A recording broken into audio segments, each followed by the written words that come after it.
may have already messed up my New Year's resolution. Or have I? I said I wasn't going to buy any models this year. And do these really class as models? So this is an upgrade kit for the Goliath Ash Wastes. I just think they look really, really cool. And I will probably use them to make regular gangers as well. So I'm thinking that my free Jews and things like that I get in my campaign, I'm going to be a bit skinnier, Goliath standard skinnier that is. So probably use Blood Reavers or Jackals from Blood Reavers are from AOS, Jackals are from 40k, from World Eaters, because they're still muscle bound but slightly slimmer. So make these guys look more like runners, basically. So I recently went to Warhammer World, and you can not buy anything when you go to Warhammer World. I always recommend pick up anything Forge World that you've been after for a while, because obviously A, you don't have to pay postage, and Forge World, well, there's only one other place that sells Forge World, and that's the Forge World site. So yeah, picked up this nice box, lots of conversion pieces for £20. I went up to Warhammer World on the weekend at the pre-orders for the Old World, just to check it out, but Necromunda is still my baby, don't worry. This is still going to be me all over, and today's video is no exception. What am I doing today? So today I am customizing a model for a Goliath hired gun called Djangar Gunfists. So if you want to know more about Djangar Gunfists, obviously he is in the Goliath house book, the House of Chains, but I would thoroughly recommend watching a video by Wellywood Wargaming, which I'll put a link in the description below, when he's done a whole series of hard guns and in alphabetical order, which really, really helps me. And episode 14 is Djangar Gunfists. Gives a little bit of a blurb, a little bit of backstory, and has a really good rundown of the rules. But today I will break down how I'm going to make him. So I'm going to start off with zoom, a simple Goliath, more ways than one. So that's a better angle. There you can see this guy a bit better. So I've got loads of spare Goliath. You can just build the basic body and the head if you want to, and make this conversion a lot easier. But for me, I've got a load of models left over, and I've already got a couple painted up stub cannon guys. So I don't use stub cannons very often. Yeah, they're strength 5, no AP, 1 damage, knockback. It's pretty good on an ammo check, whereas most of my Goliaths are running out of ammo, and trying to get it back on a 6 is no easy feat. So, anyway, what I'm going to do is cut this guy's arms off and start thinking about what I want to do. So, like the artwork, I want this guy to have a stub cannon in each hand. Maybe I can shorten the barrel just a little bit, so they look like custom stub cannons. And I'll show you what I'm going to do with the ammo belt. And it also will involve a little bit of green stuffing to make his cloak. So I probably should cut off his mohawk as well, because having a cloak with a mohawk may make him look a bit funny. So in the artwork, he very much looks like he's a man of the wastes. He's been out there for a while, and he's got a cloak over his head as well as over his shoulders. He looks like he's trying to hide. He looks like he's a bit rough, even for Goliath standards. But yeah, if you listen to Damon talk about his fluff, this guy has been through a lot. So he may not even have a mohawk. Shock horror. Forget the fact that he broke most of his limbs. That's fine. You can walk that off. But a mohawk, that cuts you really, really deep. That cuts you really deep. That'll be with you for life. Okay, so once you lop his arms off, yeah, lop his arms off. That sounds really careful and precise. I could make a terrible dad joke about him being armless, but too obvious. So, cut his arms off, have 2 Goliath arms that are in the poses you want. So in the artwork, he's got one arm out this side, pretty much straight ahead where he's aiming, and the other one's kind of down to one side. So I've got 2 arms roughly in that position that I've slightly cut and modified, which I will stick on. The main issue with this customization is the stub cannons are always handed for that side. So you're obviously going to need 2 stub cannons, and then somehow, very, very carefully, cut the hand out on one of them and stick it on a hand that's designated for the other side, so his left hand. And the other major thing is trying to cut off the hand that's holding the gun, because this guy hasn't got 4 hands. He's not a Gene Stealer cult member, so you're going to have to cut the hands off and trim it as neatly as you can. That is the fiddly bit. And then see how good you are at green stuff if you really, really mess up and cut too far into the gun. So that's what I'm going to do, especially off camera, because that'll be hysterical when I miss and cut through the gun completely. I do have a spare couple of these guns, so it's not so bad. Of course, I do like to drill out the barrel. I can imagine the barrels are massive on these things, because it's basically a huge revolver kind of gun, right? So, yep, one hand, going to be fairly easy for that side, but then obviously you've got to cut off the hand holding the barrel, and the other side slightly more fiddly.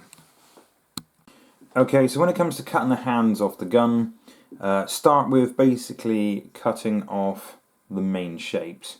So cut it back so it's the basic shape of the gun, and what's good is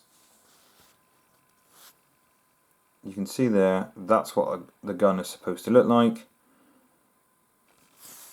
And on the other side, I'm going to try to match it with the other side. So cut the hand off, making it look approximately the same as the other side. So whatever gun you have with the hand, because there is a couple of different options, you've got the chunky bit of the hand, as in the knuckles and the back of the hand, and then you've got the fingers.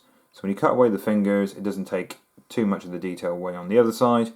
And the chunky bit of the hand, the meat hook, does hide a lot of the detail, but you've got the other side that you can match it up with. So this is the side, obviously, that the chunky bit was on. I've put a little bit of green stuff on, smooth it over, and I've done a tiny little rivet because there is a rivet on the other side. If it will focus. There we go. This is actually the side that's not been damaged. I've not touched this side. And it doesn't look great actually in comparison. The detail is there, I assure you. That's the side I haven't cut. It looks a bit rough. And actually the side I have cut somehow looks slightly better. But I've done the same on this side. But remember, with this side, the hand itself is the wrong way round. So what I like to do is cut the hand off, keeping the finger, and so that was originally the hand was going that way and hooking around, but when you stick it on with a little bit of magic, you can stick the finger on the trigger just there, and it looks like his finger from this side is going all the way around. When the plastic glue fully dries, I will put a bit of green stuff there just to bridge it a lot better, to make it look like the finger curls around this way. Making it so that gun was never meant for a right hand, it was originally always meant for the left hand. So I'm going to wait for the plastic glue to dry, touch up a little bit with green stuff, but I'm pretty happy with the sculpting. As you can see there, that gun looks pretty much as it's supposed to be. And I've got the poses I want. I might even, when the plastic glue dries, bend this arm slightly so it's facing that way, so it's a little bit more possibly cinematic. So it looks like he's kind of looking down the barrel there, but I might bend it out a little bit more that way. But I'm going to wait for the plastic glue to dry before I do that. The next thing is, after you touch it up with the good old plastic glue, I'm thinking about attacking these sprues. So these are, well, this particular blue one is from a Conquest magazine set, but it is the Aggressors, the Primaris Space Marine Aggressors sprue. Other sprues obviously are available that have this kind of cabling. If you have a green stuff roller, that would be pretty cool, but I don't want it too much like piping. I want it more like an ammo feed, so something like that. Or worst case scenario, on the backpacks itself, the fuel lines look like that. So when it's all dry, I'm going to pick one of those that look roughly the right shape. I might need a little bit of bending persuasion to stick it onto the guns. And I'm not going to attach it to the back of the model because, of course, he's going to have his cloak covering that up. You'll also see in the artwork that he has what looks like two exhausts coming out the back of the cloak. It's like two little torn holes and two tiny exhausts hanging out the back. So I might find something like auto guns or something like that, which looks semi-exhaust-esque if you cut the barrel off and poke it through. And it doesn't have to be too neat on the back when you do that because, of course, it will be covered up by a green stuff cloak. Alright. So for the exhaust tips, I found these, I think they're from a Scutari sprue, but an auto cannon or maybe stubber would do. So a couple of stubber barrels sticking out his back would look pretty cool. The reason I went for these, basically they're hollow, so they just look even cooler. I don't have to drill them out. You could use pretty much any heavier weapon than a bolter, I guess, in the 40k universe. So, I don't know, maybe orc weapons, something like that. Maybe even melters. Choice is up to you, but in the artwork, this looks rather similar. So I'm going to cut these out, assemble them, and stick them on this guy's back. So in true Ross fashion, I actually have changed my mind yet again. So I thought this was probably a little bit on the large side. So I did decide to go with the stub cannons. So the dimensions are slightly different. As you can see, it's a little bit bigger. So if I put it on the top there, you will see that is half as wide again. And what I've done to attach them to the back, bear in mind you will not see this bit because the green stuff camo cloak, the green stuff cloak is going to be over the top. I have drilled two big holes in his back and then put the pipes in there like that. So more surface area, more adhesion. Yes, it's plastic glue, but these pipes are going nowhere, son. So yeah, the green stuff cloak will go over the top of it and you won't see the joint. Anyway, in the pictures it doesn't look like it's got any form of mohawk, which is sacrilege to me because my Goliaths always need a mohawk. In fact, my first gang was called the Mohawk Kings. But no, it does look like he doesn't have a mohawk. Maybe the hair's just flattened down a little bit by the green stuff cloak. So what I will do is trim the hair off and ready for the green stuff to go over the top. Put this in my trusty bits box because rule number 1, you never chuck anything away. So I will get the appropriate cabling from my lovely sprue and mess around with some bits. You can buy ammo belts and stuff like that from Green Stuff World, which look fantastic, but they generally sell out pretty fast. All the postage is more expensive than the product. You could green stuff just a strip and put lines in it to make it look more boxy than the cabling that I'm putting on, because that looks more like cabling for Promethean pipes. It's totally up to you what you guys want to do. Some of the belt-fed type guns in the 40k universe actually have bullets in them, like the heavy stubber that I've got. I actually happen to have one right next to me, like that. But in the pictures it doesn't look like that. It looks a bit more futuristic. I do have a load of those type belts from my orcs, but I'm going to see what I've got in my bits boxes. Probably change my mind yet again, and I'll show you my next stage when I glue them onto the guns. I did think, however, these are revolving barrels. Maybe there should be a hole and the shells should be ejecting out the hole. I'm not sure what I'm going to do with that yet, so I might just drill some slits in the side after I glue the belts on. So once again I changed my mind, shocker, and I decided to use some of the ammo belts from the other type of aggressors.